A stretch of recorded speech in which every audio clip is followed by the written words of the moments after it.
Welcome to the UFC Vegas 110 prop drop, where I briefly go over every single matchup once again, but from a props perspective.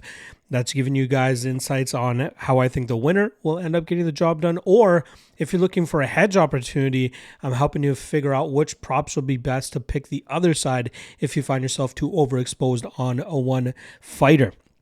All right, without further ado, let's get right into it. The first fight up is going to be Alencar going up against Carnelossi.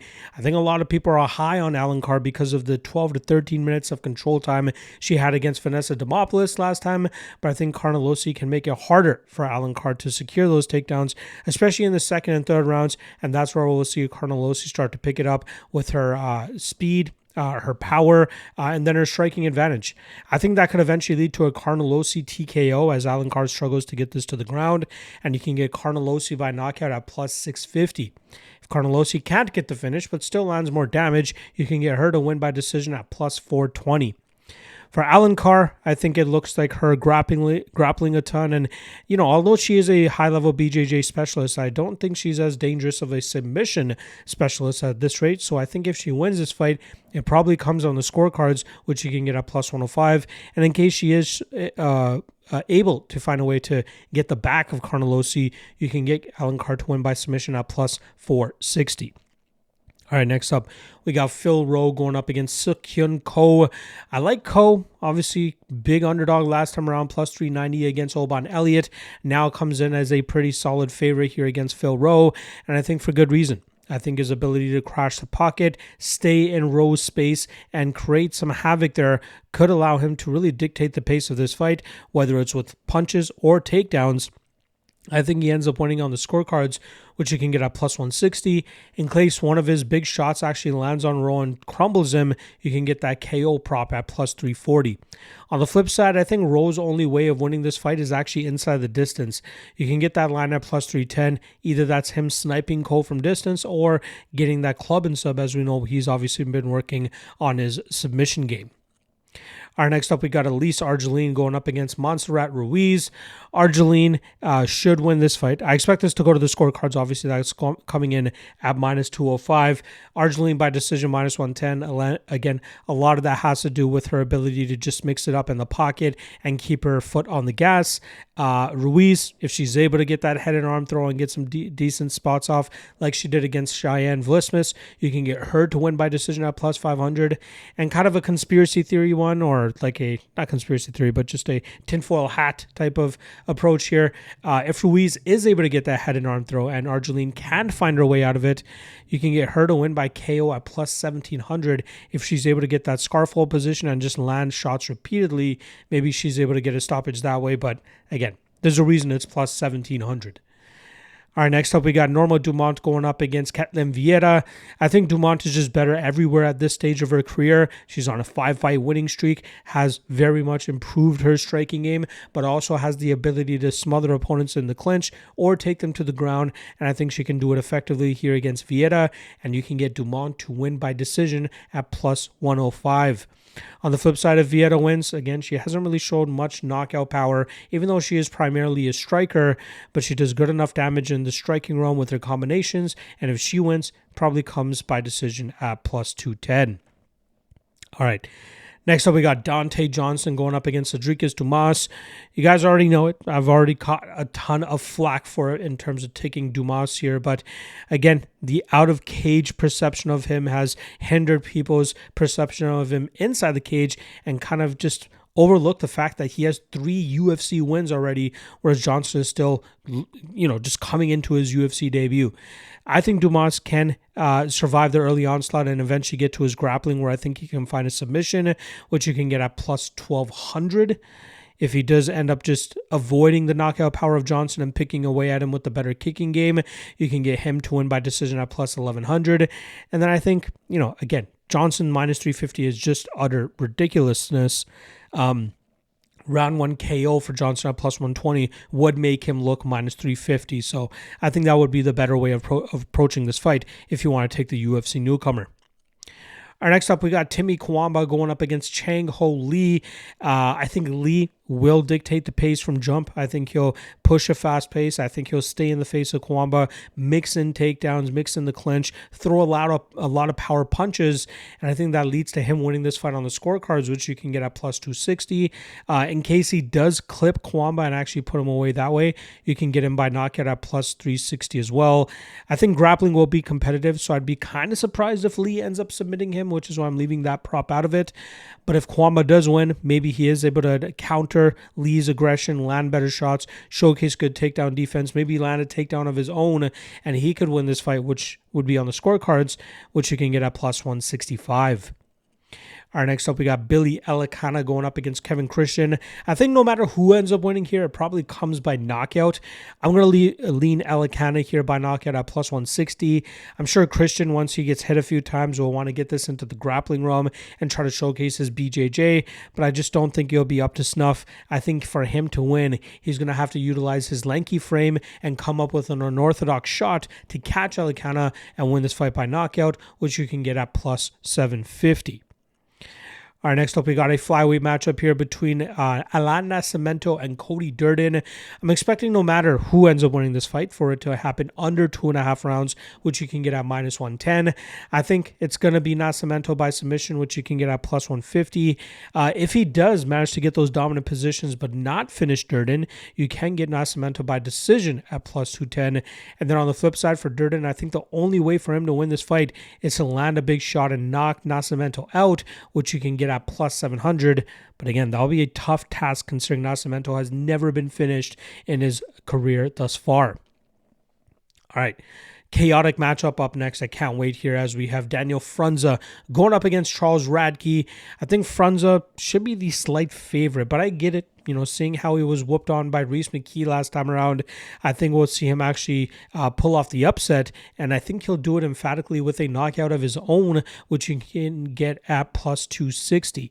On the Radtke side of things, I think we'll see him try to tap into his BJJ black belt, look to get this fight to the ground, and try to submit Frunza, and you can get that prop at plus 550. And then if Radtke does just want to mix it up on the feet as he normally does, maybe he's able to catch Frunza, put him away, which you can get by knockout at plus 230. Our next up, we got a solid matchup here between Isaac Dulgarian and Yadir Del Valle. I don't know why I was trying to figure out which fighter I should say first, but this is one of those fights where I feel like the level of competition for both these guys and the experience and skill level will force this to go to the distance, which you can get at plus 165. I know Dulgarian has pretty much finished all of his wins, but Del Valle will be very difficult to put away, and I think we'll constantly see resistance from him here, which will lead to Dulgarian winning this fight on the scorecards, which you can get at plus 280. And then on the flip side for Del Valle, I think he would struggle also to put Dulgarian away, and you can get him to win by decision at plus 650. All right, next up, we got Jeremiah Wells going up against Themba Gorimbo. I'm kind of surprised that Wells finds himself as the underdog here. And it comes, I've seen a couple comments already in terms of people high on Gorimbo, and I just don't understand it. Like, sure, he had a couple of solid wins in the UFC, but I think a lot of that had to do with good stylistic matchups. And I'd be surprised if he grinds out Wells. I think if he wins, probably comes by knockout. But let's talk about the Wells props first. I think Wells will be the one that looks for the takedown, and I think he has a good enough submission game to catch Gorimbo in something, and you can get Wells by submission at plus 460. You can also get Wells by knockout at plus 550, as we've seen of obviously starch guys like Court McGee and Warley Alves on the feet. Gorimbo, like I said, if he wins, it probably comes with him catching Wells, and you can get him to win by knockout at plus 400. And if Gorimbo does have a better grappling game, and I have to eat my words there, and he does manage to grind Wells out, you can get Gorimbo by decision at plus 240. All right, co-main event time now, where we got Delija going up against Waldo Cortes-Acosta. I think this is a great spot for Delija to get his second win inside the octagon in as many fights, and I think it's just because of his overall advantage in mixed martial arts.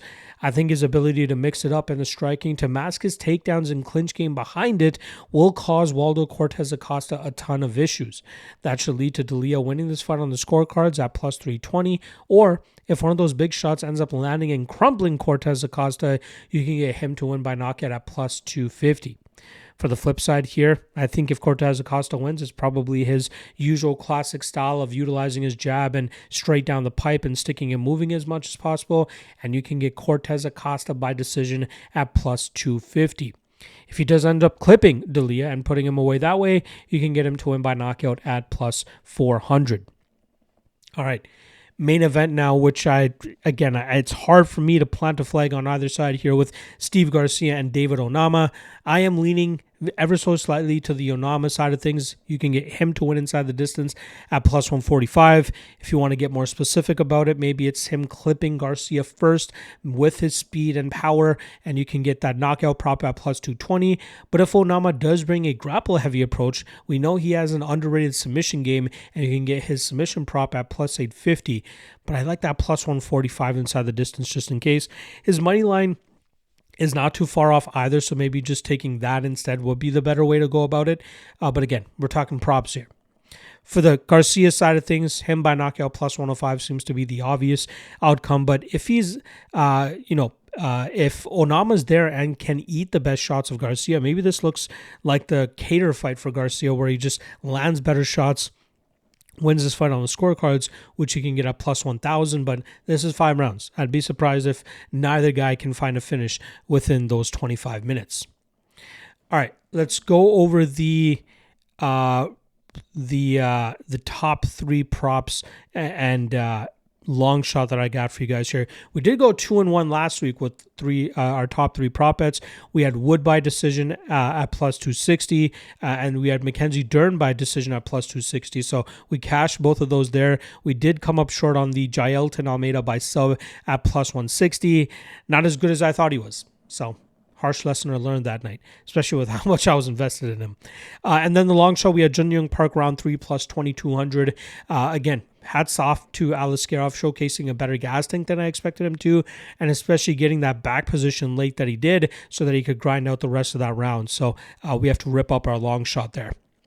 All right, let's get into the top 3 prop spots for UFC Vegas 110. The first one up, we're going to go with Billy Elekana by knockout plus 160. Then we're going to go Daniel Frunza by knockout plus 260.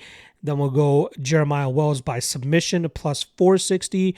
And then the long shot, you guys are not going to like it. The Cedricus Dumas by submission plus 1,200.